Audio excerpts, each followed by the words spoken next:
ഹൈക്കമ്മീഷണറുടെ പ്രസംഗം തുടങ്ങാൻ ഒരു 10 മിനിറ്റ് എടുക്കില്ല. 10 മിനിറ്റ് പ്രസിഡന്റിന്റെ കയ്യിൽ നിന്ന് മൈക്ക് വിട്ട് കിട്ടാൻ എടുക്കും അത്രയും നേരം. പിന്നെ ആശംസക്കാർ 4 പേര് വേറെ. ഒരു 1/4 മണിക്കൂർ കഴിഞ്ഞ് സാഹിബിന് നാമനക്കാൻ ചാൻസ് കിട്ടും. ഞാൻ ഉടനെ വരാം. ശരി.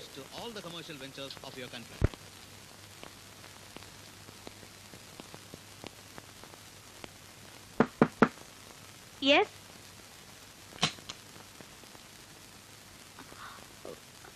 വരൂ, ഇരിക്കൂ. ഈശ്വരനാണ് ഇന്ന് അനന്തുവിനെ എന്റെ മുമ്പിൽ എത്തിച്ചത്. എല്ലാറ്റിൽ നിന്നും ഒളിച്ചോടാൻ വെമ്പുന്ന മനസ്സുമായി ഓടി വന്ന ഞാൻ നിങ്ങളെ കണ്ടില്ലായിരുന്നെങ്കിൽ ഒരുപക്ഷെ എന്റെ തീരുമാനം മറ്റൊന്നാകുമായിരുന്നു. ഒരിക്കൽ കൂടി നിങ്ങൾ എന്നെക്കുറിച്ച് എഴുതണം. ലോകം ഇന്നോളം അറിഞ്ഞിട്ടില്ലാത്ത ഒരു ഗായത്രിയെ കുറിച്ച്. മാഡം, ആ, എനിക്കൊരാളുടെ കപടമുഖം ലോകത്തിന്റെ മുമ്പിൽ തുറന്നു കാട്ടാനുണ്ട്. മറ്റാരുടേതുമല്ല, എന്റെ തന്നെ. Padmashri doctor miss Gayatri. No, Mrs Gayatri Sudevan. ലോകം എന്നെ അംഗീകരിക്കാൻ തുടങ്ങുന്നതിന് മുൻപ് ഞാൻ വിവാഹിതയും ഒരു പെൺകുഞ്ഞിന്റെ അമ്മയുമായി കഴിഞ്ഞിരുന്നു. സമ്പന്നമായൊരു കോവിലകത്താണ് ഞാൻ ജനിച്ചത്. ഇഷ്ടപ്പെട്ട അന്യജാതിക്കാരന്റെ കൂടെ ഇറങ്ങിപ്പോയതിന്റെ പേരിൽ കോവിലകത്തിന്റെ വാതിലുകൾ എന്റെ നേർക്ക് കൊട്ടിയടച്ചു. വെറുമൊരു ഫാക്ടറി തൊഴിലാളിയാകേണ്ടി വന്ന ഭർത്താവ് രോഗിയായി തളർന്നു വീണപ്പോ അദ്ദേഹത്തിനും 3 വയസ്സുള്ള കുഞ്ഞിനും വേണ്ടി പണ്ടണിഞ്ഞിരുന്ന കാൽച്ചിലങ്കകൾ വീണ്ടും എടുത്തണിഞ്ഞു. നൃത്തപരിപാടികളിൽ നിന്നുള്ള വരുമാനം മാത്രമായി ആശ്രയം.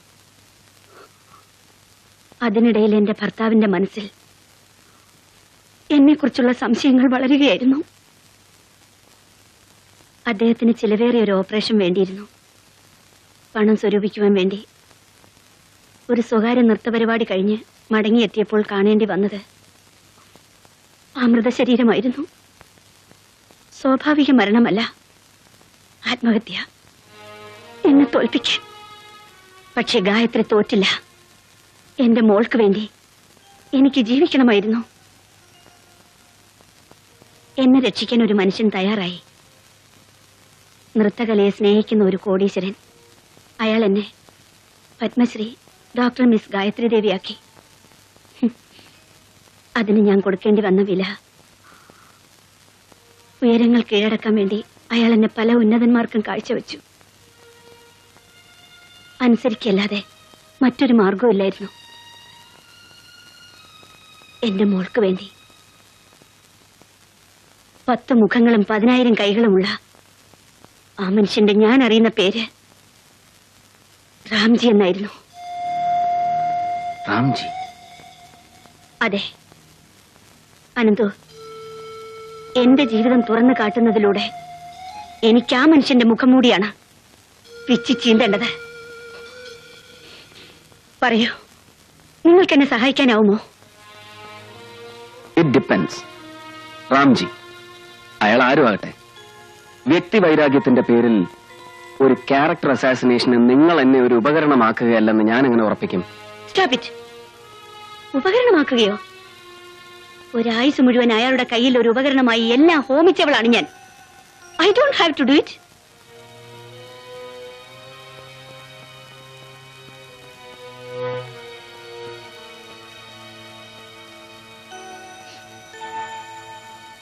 സോറി, ഞാനൊരല്പം ക്ഷോഭിച്ചുപോയി.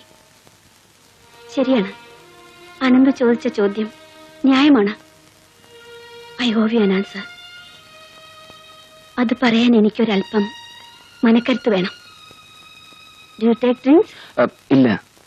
But I need one with your permission.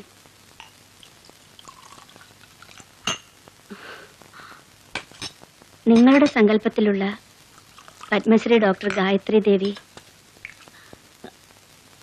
മദ്യപിക്കുമായിരുന്നില്ല ഇല്ലേ?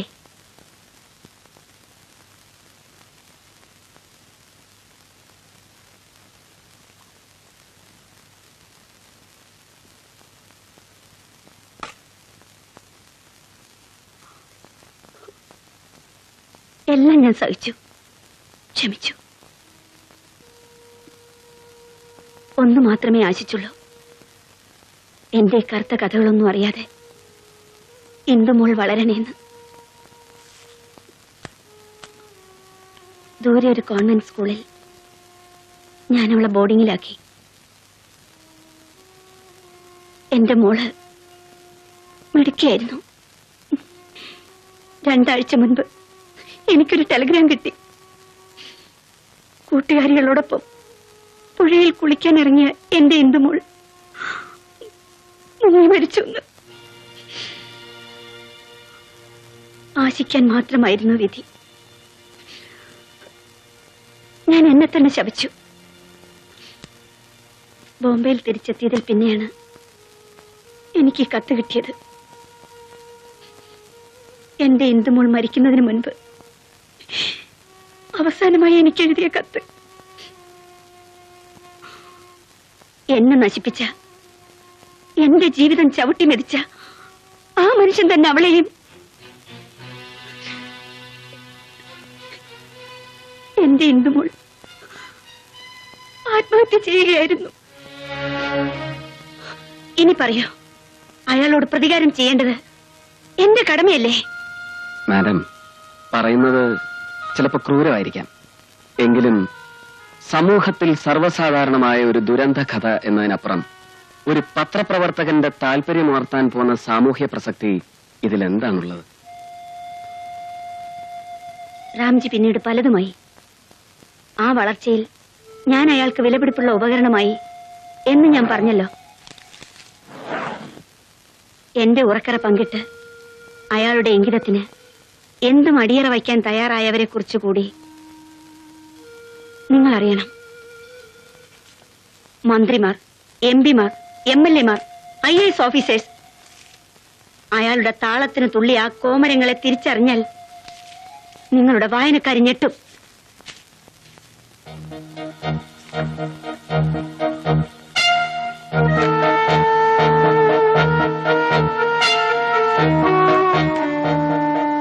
Now tell me, ഇത് മതിയോ നിങ്ങളെ ജേർണലിസ്റ്റിനെ പ്രൊവോക്ക് ചെയ്യാൻ? മൈ ഗോഡ്, മദ്യത്തിന്റെ ലഹരിയിൽ അവരറിയാതെ ഈ നിമിഷങ്ങളെ ഫോട്ടോയിൽ പകർത്തിയത് രാംജിയുടെ ദീർഘവീക്ഷണത്തിന്റെ മിടുക്ക്.